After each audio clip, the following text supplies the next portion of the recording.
Hello everyone. तो आज मैं एक्सप्लेन करने वाला हूँ सेकंड पार्ट जो है इसका, माइक्रो ऑर्गेनिज्म फ्रेंड्स एंड फॉयस का सेकंड पार्ट है ये। तो स्टार्ट करते हैं अपने टॉपिक को। दरअसल हमको इसमें कहाँ से स्टार्ट करना है, इसमें हम लोग को स्टार्ट करना है इम्पोर्टेंस इन ह्यूमन हेल्थ से। तो स्टार्ट करते हैं चैप्टर को।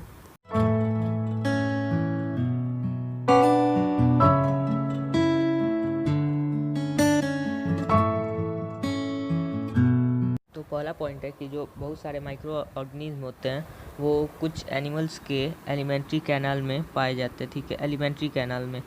एलिमेंट्री कैनाल कहने का क्या मतलब हुआ, जैसा कि मैंने उस वीडियो में ही बताया था, एलिमेंट्री कैनाल वो पार्ट होता है जो हम लोग के माउथ से शुरू होता है और एनस में जाके ख़त्म हो जाता है। तो वहीं का जो कैनाल होता है वहाँ से वहाँ तक का, उसी को हम लोग एलिमेंट्री कैनाल बोलते हैं। तो कुछ एनिमल्स का जो एलिमेंट्री कैनाल होता है उसमें माइक्रो ऑर्गेनिज्म पाए जाते हैं, जैसे कि काऊ होता है। काऊ में भी बहुत सारे माइक्रो ऑर्गेनिज्म पाए जाते हैं। ठीक है, वो क्या करता है, डाइजेशन में मदद करता है, उसके साथ साथ फूड के एब्जॉर्प्शन में मदद करता है। एब्जॉर्प्शन भी आप लोगों ने पढ़ चुका है पिछले क्लास में। ठीक है, एब्जॉर्प्शन यानी कि जो एनर्जी होता है उसको सारे बॉडी में ट्रांसफ़र करना। ठीक है, जो फूड से हम लोग एनर्जी लेते हैं उसको सारे बॉडी में ट्रांसफ़र करना कि सारा बॉडी उसको यूटिलाइज़ कर सके, सारे बॉडी का पार्ट। उसके बाद बताया गया है कि जो कुछ बैक्टीरियाज होते हैं, ठीक है, वो लार्ज इंटेस्टाइन में प्रेजेंट होते हैं जो कि बॉवल मूवमेंट में मदद करते हैं। और बॉवल मूवमेंट कहने का मतलब क्या हुआ कि जैसे कि एनस से जब बाहर निकलने वाला होता है फूड, ठीक है, तो उससे पहले का जो मूवमेंट होता है जिससे फूड जो है वो बहुत आसानी से ट्रांसफ़र हो सके आगे, तो उसी को हम लोग बॉवल मूवमेंट बोलते हैं। ठीक है, अब आगे देखते हैं। जो माइक्रो ऑर्गेनिज्म होते हैं उनका हम लोग यूज़ एंटीबायोटिक्स बनाने के लिए भी करते हैं।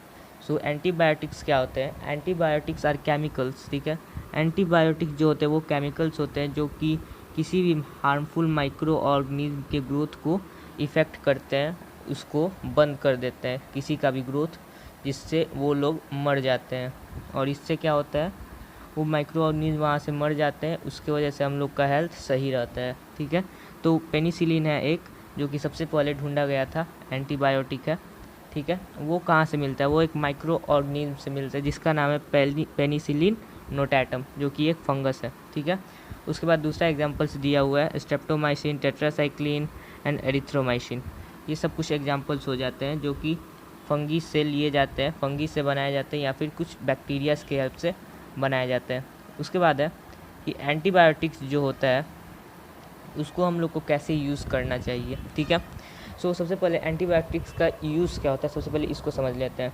तो एंटीबायोटिक्स का यूज़ हम लोग करते हैं माइक्रोब डिजीज़ को प्रिवेंट करने के लिए, माइक्रोब डिजीज़ को ठीक करने के लिए करते हैं। जैसे कि माइक्रोबायल डिजीज़ का मतलब हो गया कि जो भी डिजीज़ माइक्रो ऑर्गेनिज्म के वजह से होता है उसको माइक्रोबायल डिजीज़ बोलते हैं, जैसे कि ट्यूबरकुलोसिस और कोलेरा। तो इसको हम लोग प्रिवेंट करने के लिए, इससे बचने के लिए, या फिर बोला जाए कि अगर ये हो जाता है तो इसको ठीक करने के लिए हम लोग एंटीबायोटिक्स का यूज़ करते हैं और साथ साथ वैक्सीनेशन का भी यूज़ करते हैं, जो कि आगे पढ़ना है आप लोगों को। ठीक है, आगे है कि जो भी एंटीबायोटिक्स होता है वो किसी भी क्वालिफाइड डॉक्टर के एडवाइस पर ही लेना चाहिए, क्योंकि अगर उससे ज़्यादा लिया जाए तो भी खतरा होगा और उससे कम लिया जाए तो भी खतरा होगा। ठीक है, जितना डोजेन बोला जाए, जितना लेने के लिए बोला जाए और साथ साथ जितने ड्यूरेशन के लिए बोला जाए लेने के लिए, उतना ही लेना चाहिए।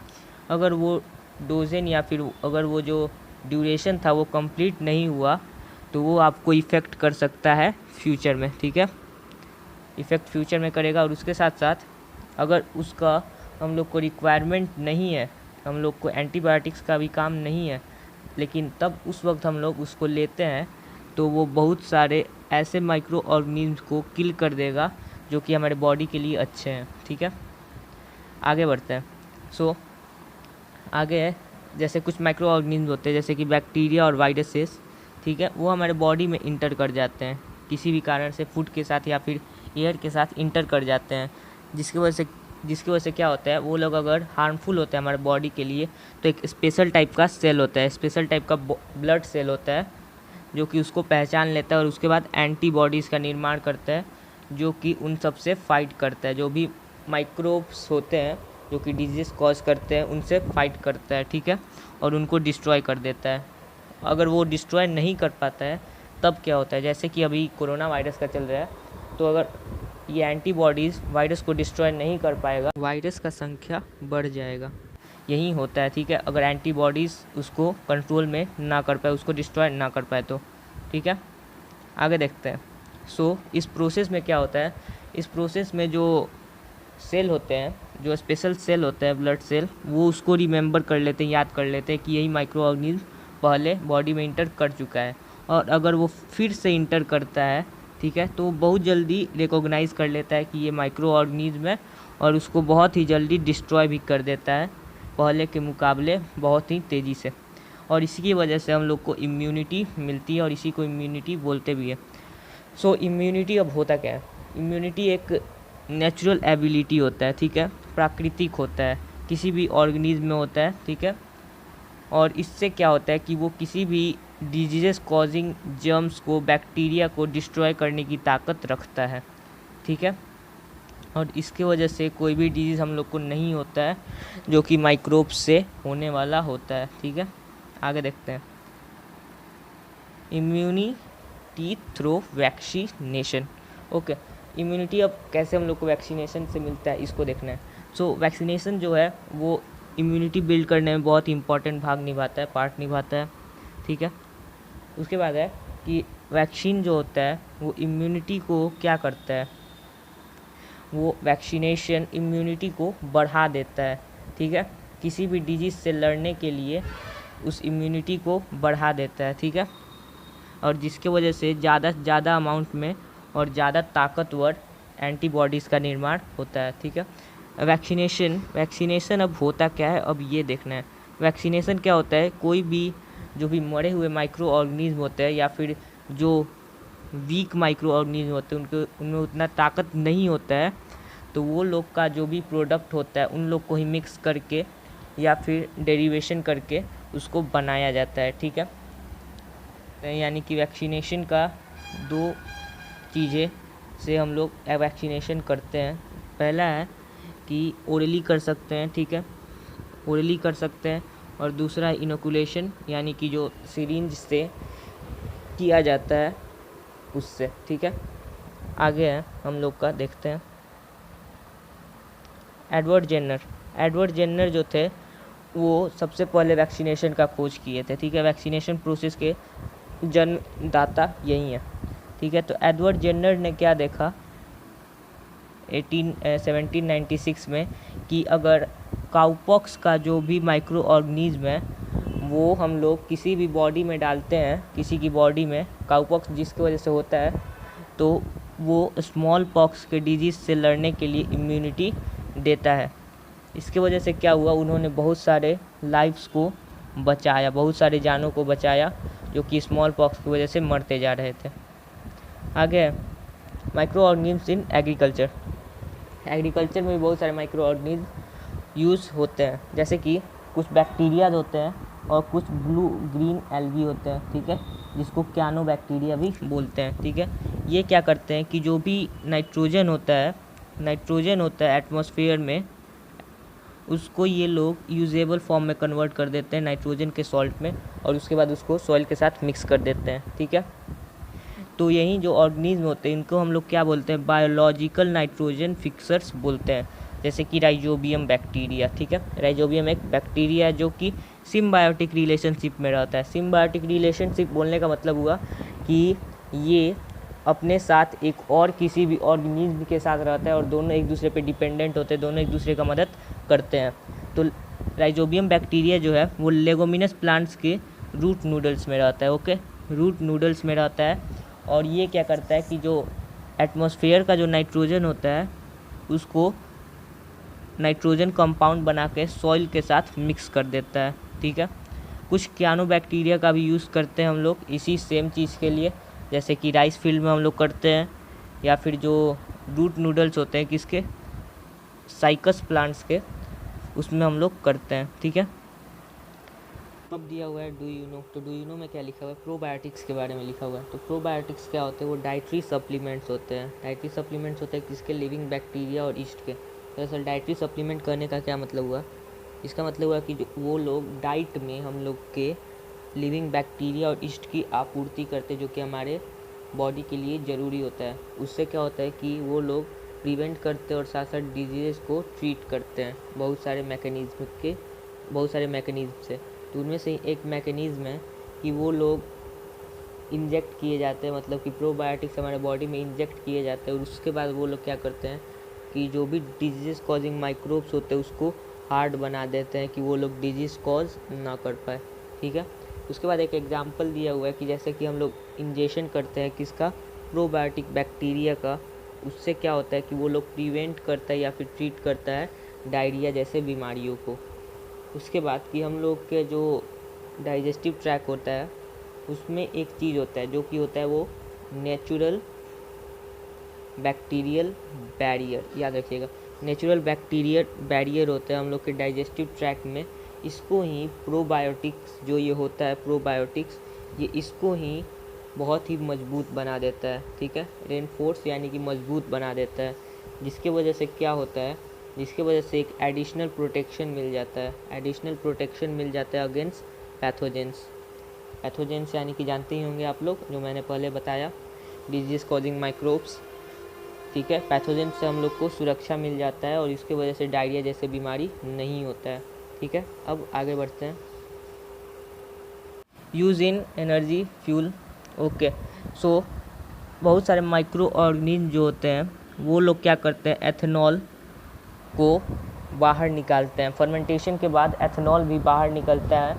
ठीक है, और उसके साथ साथ मेथेन का भी प्रोडक्शन करते हैं बायोगैस रिएक्टर्स में। ओके, और यही दो मेथेन और एथेनॉल है, ये दोनों को हम लोग यूज़ करते हैं फ्यूल के रूप में। ठीक है, और एनर्जी का प्रोडक्शन करते हैं। आगे है cleaning the environment. Okay, so environment को क्लीन करने में कैसे मदद करता है इसके बारे में अब हम लोग को पढ़ना है।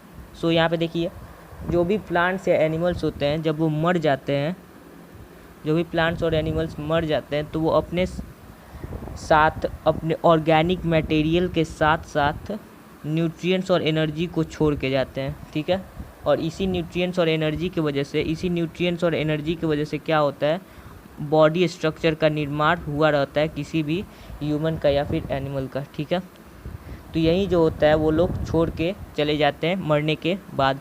उसके बाद जो डिकम्पोजर्स होते हैं यानी कि माइक्रो ऑर्गेनिज्म होते हैं जो कि डिकम्पोजिशन का प्रोसेस करते हैं, वो ये सब ऑर्गेनिक मैटर को कन्वर्ट कर देते हैं किसमें, कार्बन डाइऑक्साइड में और न्यूट्रिएंट्स में। न्यूट्रिएंट्स यहाँ पे देख सकते हैं, न्यूट्रिएंट्स तो न्यूट्रिएंट्स में ही रहता है, लेकिन जो ये एनर्जी है, एनर्जी को ये लोग यूज़ कर लेते हैं और यूज़ करने के बाद कार्बन डाइऑक्साइड को प्रोड्यूस कर देते हैं। ठीक है, उसके बाद है कि कुछ न्यूट्रिएंट्स का यहाँ पे नाम दिया हुआ है, जैसे कि नाइट्रोजन हो गया, फास्फोरस हो गया, मैग्नीशियम हो गया, ये सब कुछ नाइट्रोजन न्यूट्रिएंट्स के नाम दिए हुए हैं। ओके, जो कि हम लोग के सॉइल में मिल जाते हैं हम लोग के डेथ के बाद या फिर प्लांट्स और एनिमल्स दूसरे के डेथ के बाद। ठीक है, इनकी वजह से क्या होता है, जो भी न्यूट्रिएंट्स होता है वो फिर से इकोसिस्टम में वापस आ जाता है और जिसका यूज़ प्लांट्स के ग्रोथ के लिए होता है। ठीक है, बैक्टीरिया और फंगी जो है वो उसके कॉमन एग्जांपल्स बन जाते हैं। आगे माइक्रो ऑर्गेनिज्म्स द फॉइज। ओके, और माइक्रो ऑर्गेनिज्म हम लोग के दुश्मन कैसे हैं इसके बारे में हम लोग को पढ़ना है।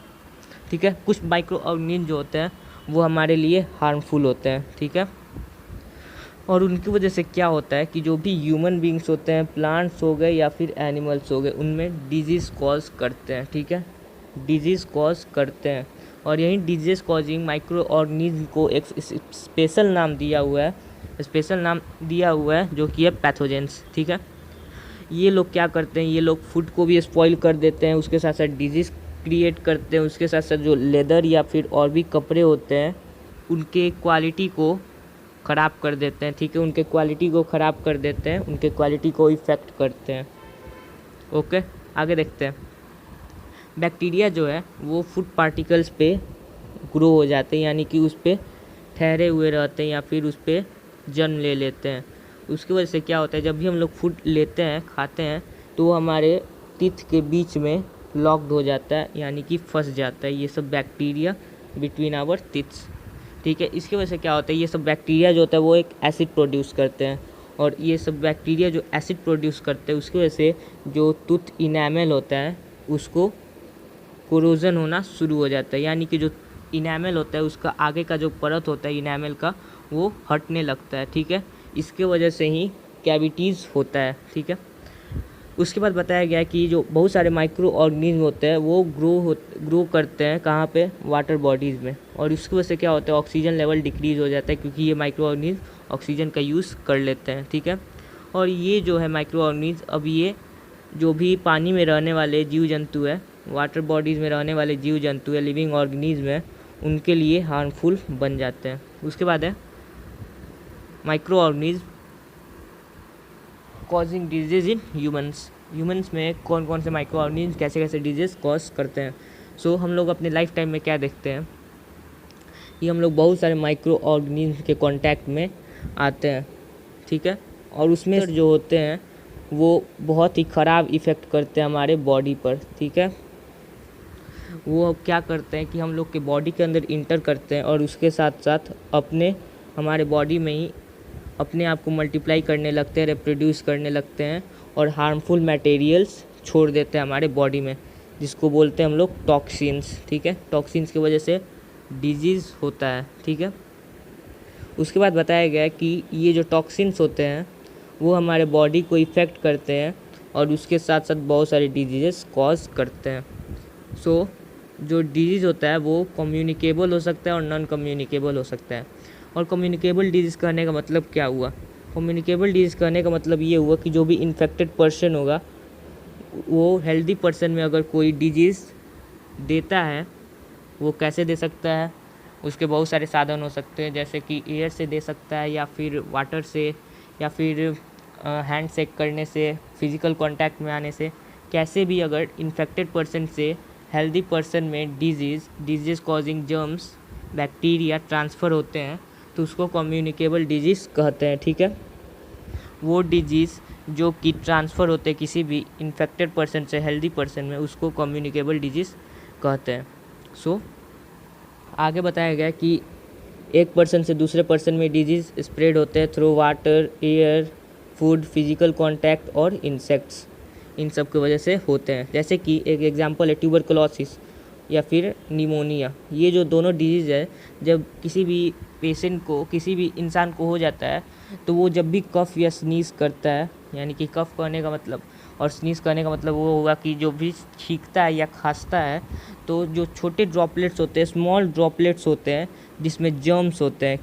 जर्म्स कौन से, जिसकी वजह से ये दोनों डिजीज़ हुआ है, जैसे कि ट्यूबरकुलोसिस का जो जर्म्स होगा वो होगा, या फिर जिसको निमोनिया हुआ होगा उसका जो डिजीज़ होगा वो होगा, वो एयर में रिलीज़ हो जाता है, ठीक है। एयर में रिलीज़ हो जाता है और उसके बाद हेल्दी पर्सन को इन्फेक्ट करता है, हेल्दी पर्सन में वो इंटर कर जाता है और उसकी वजह से उसको भी वो डिजीज़ हो जाता है, ठीक है। उसके बाद है जो कंटामिनेटेड फूड होता है, कंटामिनेटेड फूड या फिर कंटामिनेटेड वाटर, उसकी वजह से कोलेरा, टाइफाइड, हेपेटाइटिस जैसे बीमारी होती है। अब कंटामिनेटेड फूड और वाटर करने का मतलब हुआ कि एक जगह पे बहुत दिनों तक जो फूड या वाटर जो जमा हुआ होता है उसको ही हम लोग बोलते हैं कंटामिनेटेड फूड या वाटर। सो आगे बताया गया है कि different types of insect also spread various diseases, okay. बहुत सारे इंसेक्ट जो है वो बहुत सारे डिजीज़ कॉज करते हैं, जैसे कि मलेरिया जो है वो कौन डिजीज़ करता है, फीमेल एनोफिलिस मॉस्क्यूटो डिजीज़ ये ट्रांसफ़र करती है। और उसके साथ साथ जो डेंगू है वो एडिस मॉस्क्यूटो ट्रांसफ़र करता है और प्लेग्यू जो है वो रैट ट्रांसफ़र करता है, ठीक है। उसके बाद कुछ और डिजीज़ है जैसे कि कॉमन कोल्ड और कंजंक्टिविटीज़, ये जो डिजीज़ है वो स्प्रेड होते हैं डायरेक्ट या फिर इनडायरेक्ट कांटेक्ट में आने से किसी भी इन्फेक्टेड पर्सन के। उसके बाद यहाँ पे एक चार्ट दिया हुआ है, एक नहीं बहुत सारे चार्ट है, आगे देखिए जो भी यहाँ पे डिजीज़ दिया हुआ है कि कैसे कैसे कौन से डिजीज़ बैक्टीरिया से होते हैं, कौन से वायरस से होते हैं, कौन से फंगी से, कौन से प्रोटोजोआ से, ये आप लोग देख लीजिएगा। उसके बाद है कि कैसे ट्रांसफ़र होता है, जैसे कि एयर से कैसे ट्रांसफ़र होता है, कौन कौन से डिजीज़ का ट्रांसफ़र होता है, वाटर से कौन कौन से डिजीज़ का ट्रांसफ़र होता है, सॉइल से और एनिमल से कौन कौन से डिजीज़ का ट्रांसफ़र होता है, ये आप लोग देख लीजिएगा। अब आगे चलते हैं। सो प्रिवेंशन ऑफ डिजीज़, इसमें क्या है, कैसे कैसे प्रिवेंशन किया जाता है वो बताया गया, जैसे कि वैक्सीनेशन से कौन से डिजीज़ ठीक होते हैं, उसके साथ साथ मॉस्क्यूटो नेट लगाने से, या फिर जो हम लोग रात को मॉस्क्यूटो वाला यूज़ करते हैं, जैसे कि आप लोगों ने देखा होगा जो भी गुड नाइट या फिर इसका होता है उसको कैसे यूज़ करते हैं, तो उससे कौन कौन से डिजीज़ प्रिवेंट होते हैं। Proper disposal of water waste product, waste material को प्रॉपर डिस्पोजल करते हैं, इन्फेक्टेड वाटर नहीं लेते हैं, इन्फेक्टेड फूड नहीं खाते हैं, तो उससे कौन कौन से डिजीज़ प्रिवेंट होंगे। और जो भी पर्सनल हाइजीन है, पर्सनल हाइजीन मेंटेन करने से कौन कौन से डिजीज़ नहीं होंगे, ये बताया गया है। उसके बाद है micro organism cause disease in animals. So animals में बहुत सारे माइक्रो ऑर्गेनिज्म डिजीजेस कॉज करते हैं, ठीक है। सो माइक्रो ऑर्गेनिज्म जो है वो एनिमल्स में डिजीजेस कॉज करते हैं। सो आपने रेबीज़ का नाम सुना होगा, रेबीज़ का नाम जो कि किसी भी डॉग को हो जाता है, ठीक है। डॉग इससे ज़्यादा सबसे ज़्यादा अफेक्टेड होता है, या फिर फुट और माउथ डिजीज़ होता है, ठीक है। ये कैटल्स में होता है अक्सर, ठीक है। तो यही जो डोमेस्टिक एनिमल्स होते हैं ये सब इस डिजीज़ से अफेक्टेड हो जाते हैं, ठीक है। और पेट्स और एनिमल्स, पेट्स जो होते हैं पेट एनिमल्स, और उसके साथ साथ जो ह्यूमन बींग्स होते हैं वो दोनों एक ही डिजीज़ से भी अफेक्टेड हो सकते हैं, ओके। एक ही डिजीज़ से भी अफेक्टेड हो सकते हैं अगर वो इन्फेक्टेड एनिमल या इन्फेक्टेड पर्सन के कांटेक्ट में आ जाते हैं। तो देखिए यहाँ पे आपको पता चल जाएगा कैसे। देखिए यहाँ पे एंथ्रैक्स है, एंथ्रैक्स किससे होता है, बैक्टीरिया से होता है, किस में होता है, कैटल्स में होता है। तो यहाँ पे देखिए, यहाँ पे लिखा हुआ है ट्यूबरकुलोसिस, यहाँ पे लिखा है रिंग वर्म। तो यहाँ पे देख सकते हैं कैटल्स और पोल्ट्री, यहाँ पे भी कैटल्स और पोल्ट्री दोनों लिखा हुआ है, जबकि जो ट्यूबरकुलोसिस और रिंग वर्म होता है वो एनिमल्स में भी होता है, मतलब कि ह्यूमन्स में भी होता है, ठीक है। एनिमल्स के साथ ह्यूमन्स में भी होता है, जैसा कि आप लोग जानते ही हैं। तो ये लो, इसको चार्ट को आप लोग देख लीजिएगा, लर्न कर लीजिएगा। अब आगे बढ़ते हैं। सो